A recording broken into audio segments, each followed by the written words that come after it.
Ghous-e-Azam, rahmatullah alayh. Ghous-e-Azam, rahmatullah alayh. Ghous-e-Azam, rahmatullah alayh. Alhamdulillahi Rabbil Alameen wassalatu wassalamu ala Sayyidil Anbiya'i wal Mursaleen. Amma ba'd, fa'a'udhu billahi minash shaitanir rajeem.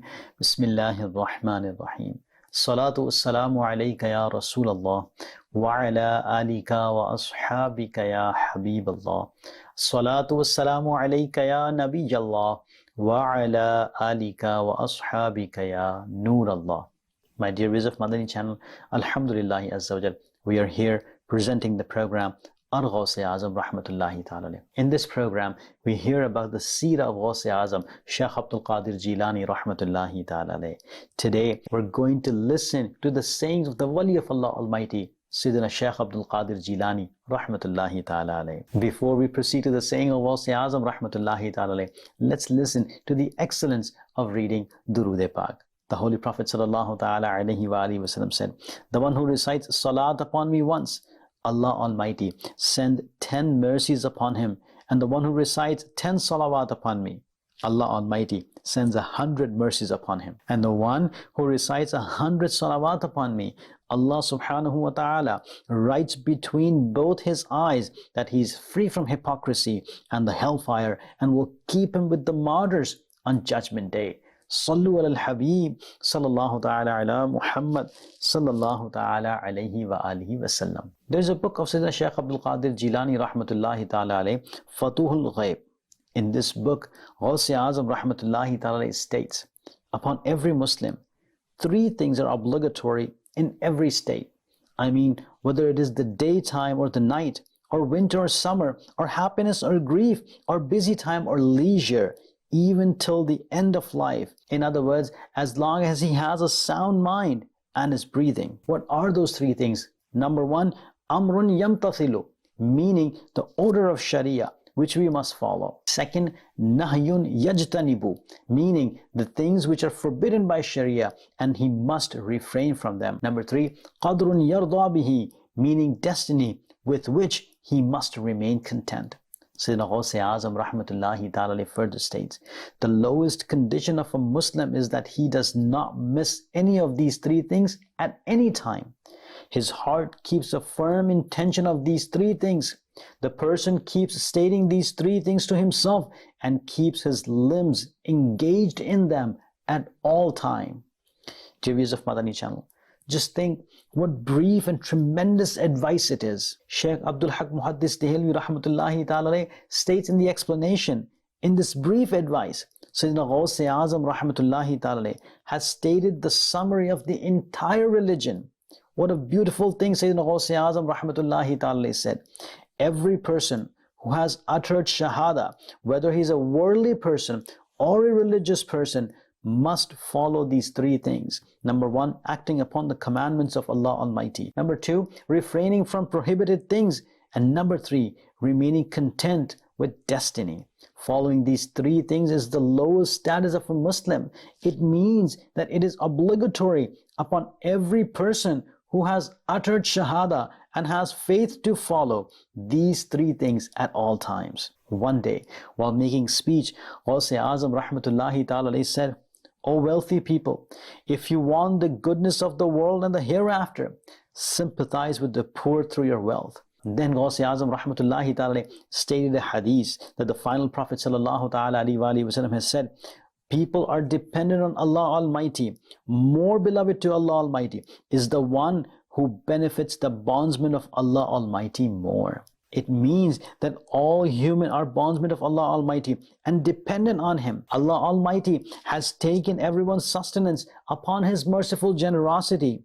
Allah Almighty grants sustenance to everyone and sustains everyone. More beloved to Allah Almighty is the one who benefits the bondsmen of Allah Almighty more. Now the question is, how should we benefit people more, and what is meant by benefiting others in the hadith?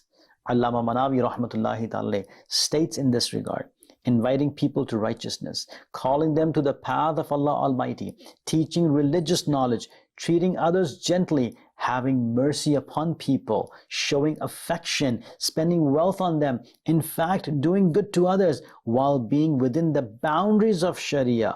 All this is included in benefiting others. My dear viewers of Madani Channel, from the blessed saying of Sayyidina Shaykh Abdul Qadir Jilani rahmatullahi ta'ala and the aforementioned hadith, we learn that helping others, sympathizing with the poor, the destitute and orphans, and benefiting them are the actions which make a person beloved to Allah Almighty. Alhamdulillah Azza wa Jal, Ghous-e-Azam, Shaykh Abdul Qadir Jilani rahmatullahi ta'ala himself was very sympathetic, affectionate and kind. So that Ghous-e-Azam rahmatullahi ta'ala made a speech in his madrasa, and in the beginning of his speech he stated a hadith.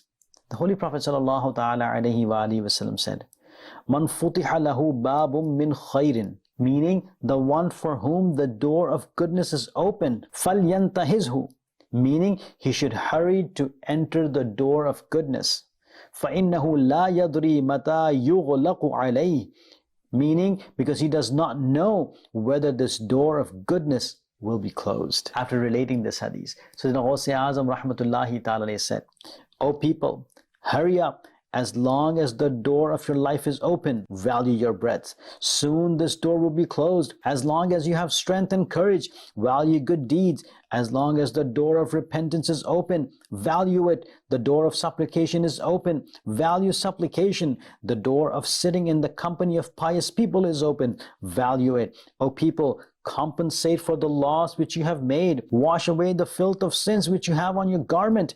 Get rid of the evils which you have committed. Clean the blackness of sins with which you have covered your heart. Give back what you have taken unjustly. Go back from the disobedience to your Lord Azza wa Jal. O man, do not be lazy, because laziness is the cause of everlasting deprivation and regret. Make your actions good.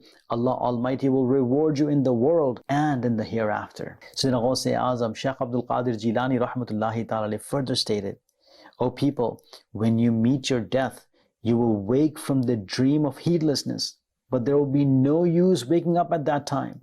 O man, the company of evil people has made you mistrustful of pious people. Spend your life in the light of the book of Allah Almighty and Sunnah of the Holy Prophet sallallahu ta'ala alayhi wa alihi wasallam. Success will lie at your feet. Be reluctant in the court of Allah Almighty, as you should rightfully be. Do not waste your time in heedlessness. You're engaged in accumulating the wealth which you don't have to use. You see the dreams which you will not be able to reach. You build the buildings in which you will not live forever. All these things have made you heedless of being present in the court of Allah Almighty." Ghous-e-Azam rahmatullahi ta'ala further said, "O people, it is compulsory for you to remember death.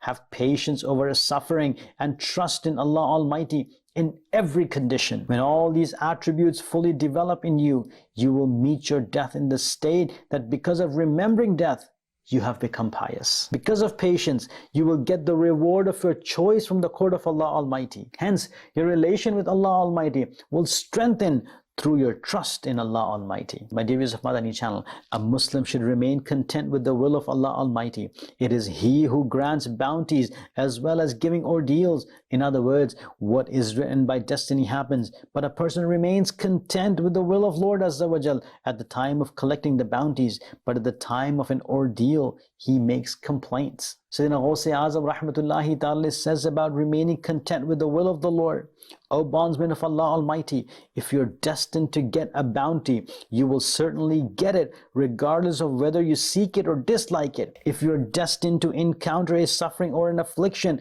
and it has been decided for you, if there is an ordeal in the destiny of a person, it will certainly occur. But a Muslim should have patience when he encounters an ordeal and should entrust all his tasks to Allah Almighty. If you get bounties, pay gratitude. If you encounter an ordeal, have patience." Ghous-e-Azam rahmatullahi ta'ala states, 4 things harm your religion. Number 1, you do not act upon your knowledge.